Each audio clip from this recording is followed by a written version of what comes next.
రేవంత్ రెడ్డి గారు ఇప్పుడు నీ ముంగట నీ పక్కన కూర్చున్నటువంటి ఎమ్మెల్యేలు అవును సార్ అంటారు. నీకు వాస్తవాలు ఏం చెప్పరు గ్రౌండ్లో జరిగేది.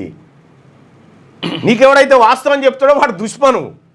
అప్పుడు కేసీఆర్ పని అట్లే అయింది. అప్పుడు కేసీఆర్ పని ఇదే. ఆహా సార్ ఓహో సార్ వీళ్ళ పనుల కోసం ఆహా sir yes sir okay sir అంటారు. కానీ అంతా ఉట్టిదే. గ్రౌండ్ వేరే ఉంటుంది, ఇక్కడ వేరే ఉంటుంది. నువ్వు నిజాయితీగా ఒక్కరిద్దరన్నా చూజ్ చేసుకోవాలా, నిజాయితీగా మాట్లాడేటోళ్ళని, నిజాయితీగా ఓపెన్గా చెప్పేటోని. యథార్థవాది లోక విరోధి అంటారు కదా, ఆ యథార్థవాదిని చూసుకో. అందులో నీకే మంచిది ఈ 4 ఏళ్ళు, ఈ 3.5 ఏళ్ళు. అయితే అనుకున్న స్థాయిలో ఎమ్మెల్యేలు వాటిని ప్రజల్లోకి తీసుకెళ్లడం లేదని, ఈ విషయంలో అప్రమత్తత లేకపోతే ప్రతిపక్షాలు ఎదురుదాడి చేస్తాయని ఆయన హెచ్చరించినట్టు తెలిసింది. ప్రజలకు అందుబాటులో ఉంటున్నాం, సమస్యలు వింటున్నాం, వాటి పరిష్కరిస్తున్నాం అలా అనేలా ఎమ్మెల్యేల పనితీరు మెరుగుపడాలి. సిడిపి ఎస్డిఎఫ్ మాత్రమే కాకుండా ప్రభుత్వం ఏ డిపార్ట్మెంట్ల కింద ఎన్ని నిధులు కేటాయించింది, వాటితో నియోజకవర్గాల్లో ఎక్కడెక్కడ ఏమేం పనులు చేయవచ్చో తెలుసుకొని ముందుకు వెళ్లాలని ఎమ్మెల్యేలకు సీఎం రేవంత్ రెడ్డి సూచించారు. చేసింది చెప్పుకోకపోతే ఎట్లా అని చెప్తా ఉన్నారు. మనం చేసింది ఏందో ఫస్ట్ లెక్క చూసుకోవాలి. మనం చెప్పింది ఏంది, చేసింది ఏంది అనేది లెక్క చూసుకుంటే, ఇప్పటికే రేవంత్ రెడ్డి గారు నాకు మాట చెప్పండి. మీరు సీఎం గారు 20,000 కోట్ల రూపాయల రుణాలు మాఫీ చేసినాం.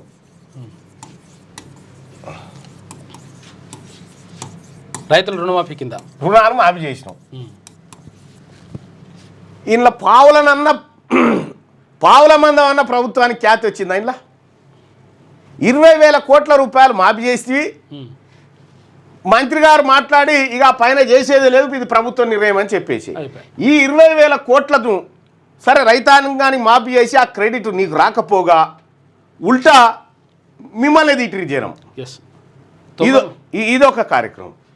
ఇక సన్న ఓట్ల పంచాయతీ అదే, ఇందిరమ్మిన్ల పంచాయతీ అదే, రేషన్ కార్డులు అట అప్డేట్ చేయరని చెప్పి పిల్లగాలను యాడ్ చేస్తే పిల్లగాల పేరు మీద ఇచ్చినట్టు పిల్లగాల పేరు మీద వచ్చినట్టు. అవును, రేషన్ కార్డు 1 సంవత్సరం 2 సంవత్సరాల పిల్లగాల పేరు మీద. ఈ విషయం ఏంటంటే మీరేమనుకుంటారు అంటే ఫస్ట్ ఈ మంత్రి మండలందరినీ ఎవరెవరు ఏమేం చేసుకుంటారో చేసుకొని నీ పనుల నువ్వును. కానీ అల్టిమేట్గా ఈ 3.5 సంవత్సరాల కాలము అత్యంత గడ్డు కాలం.